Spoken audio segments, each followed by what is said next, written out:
Alright guys, what's going on? Welcome in. So today was the first day of padded practice at Jets training camp, and look, you guys know this. When the pads come on, it means football is right around the corner. Exciting stuff. This is like my favorite time of the year. But before we dive into the recap of what happened in today's practice, I actually wanted to start with what happened at the end of practice.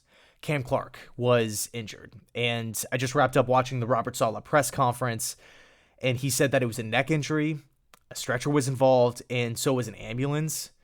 So, I mean, I don't know exactly what happened. I don't know the extent of the injury. I'm really hoping here that we get an update within the next couple of hours, because this is serious. And, I feel like I could speak for the entirety of Jets Nation when I say, Cam, we're pulling for you. We have our fingers crossed that it's nothing but good news from here on out. And, we're going to be thinking about you. So, Cam, we got your back. Jet Nation loves you. We hope everything...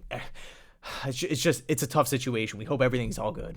So the first player that I really wanted to dive into for a second, I feel like the guy that needs to be talked about first and foremost here is Carl Lawson. Carl Lawson, once again, and crazy enough, I actually just posted a video on his sheer dominance so far throughout Jets training camp, but yet again, Carl Lawson delivers with another multi-sack performance, another multi-sack practice here.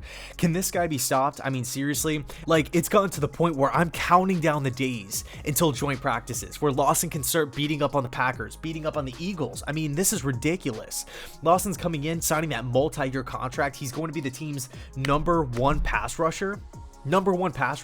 He has everything, and we talked about this in that video. He literally has everything working with him, working for him. He has the interior help with Quinnen Williams, with Fudukasi, with Sheldon Rankins. He has a great foundation of coaches with Robert Saleh, who's known across the league for maximizing talent on the defensive line, specifically at the defensive end position. Whether you're a first-round pick like Bosa, or kind of a guy that's popped up out of nowhere like a Kerry Hyder or something like that, Robert Saleh knows how to utilize defensive ends. He knows how to get the most out of that position. You look at Carl Lawson, he has the height, power, speed, strength. I mean, he has a ton of production getting in the backfield, getting after quarterbacks, 32 quarterback hits. That's crazy. He's only 26 years old, so he's still kind of like entering his prime right now. We haven't seen his full potential. We haven't seen him reach that ceiling. So, man, Carl Lawson, for him to come to Jets camp and to be delivering multi-sack performances on a day-by-day basis, it is awesome. It is flat out awesome. If we transition to the other side of the defensive line, Bryce Huff had a sack today, okay? And Bryce Huff he's a younger guy with a lot of speed, a lot of versatility, and he was kind of viewed as the odd man out once Robert Saleh was hired, because he was, obviously a great fit in the Greg Williams 3-4 as that stand-up edge rusher. But when we go back and look at his days in Memphis, he was actually able to get after the passer from a stand-up position and with his hand in the dirt, anchoring that defensive end position on some plays. Okay, so Huff has the upside. He has crazy amounts of speed. He has a big-time motor, and according to Connor Hughes, the Jets coaching staff actually really likes Bryce Huff and his upside, opposite of Carl Lawson. Okay, so Huff was always just one of those dudes, undrafted, by the way, undrafted out of Memphis, had playing time last year, and he flashed. Now, I'm not saying always Von Miller, always, Khalil Mack or anything like that, but man, when you look at what Huff did last year, and again, keeping in mind the offensive struggles, turnovers, 3 and outs, just struggling to move the ball on a consistent basis, that defense was young, didn't have a lot of veteran help. CJ Mosley opted out, Jamal Adams was traded. That was a young football team, especially with Greg Williams, who's a hard defensive coordinator to play for. Bryce Huff was able to get in the game and flash. So now that we're, pairing him up with a better defensive coaching staff and a frankly better roster around him, who knows? Who knows what will happen with Bryce Huff? But again, supposedly the Jets really like him there, and he had that sack today. Moving on to the kicker position here, Chris Nagar, undrafted free agent from SMU, was perfect today. He was 4 for 4 with his kicks, and Nagar, going back to his college days, was he was a really accurate kicker, especially within the short distances from 20 to 39 yards. He was perfect. He was 12 for 12, and then I think it was 40 to 49 yards. He was 5 for 7, and then 50 and beyond, he was 0 for 2. So obviously Nagar was brought in to have that kicking competition with Sam Ficken. Ficken was released recently. He was actually recently signed by the Tennessee Titans, so we'll see what happens there. But it's not like Nagar won the job flat out, because we did bring in another kicker, but I would say at this point in time, it's Nagar's job to lose. We'll see what happens, but overall, I mean, you gotta love to see it. Kicking has been an issue for this team the last couple of seasons.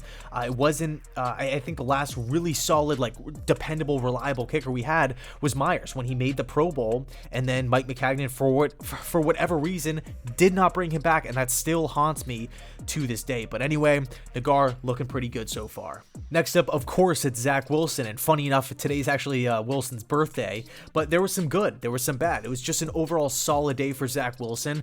He continues to get those really important reps. He continues to build that chemistry with the wide receivers, specifically Elijah Moore. And man, Elijah Moore, to be honest with you, what time is it? I could literally sit here for 30 minutes, 40 minutes rambling, going on and on and on about how much I love Elijah Moore and how much I think he's going to benefit this team.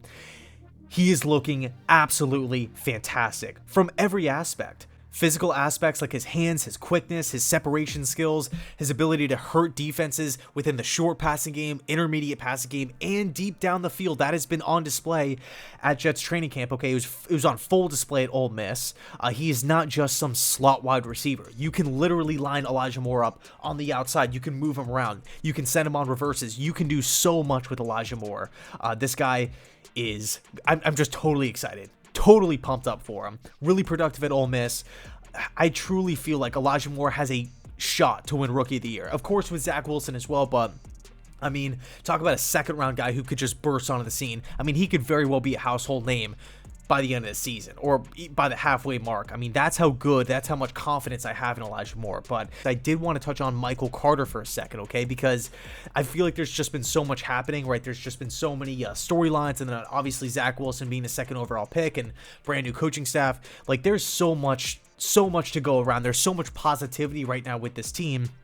But one guy that I feel like is truly flying under the radar here is Michael Carter, 4th-round running back out of North Carolina. He's continuing to impress as the RB1 for this football team. He's practicing with the runs, with the ones, excuse me, and he's having successful runs. I mean, especially running behind the left side of the offensive line with Mekhi Becton and Elijah Vera Tucker.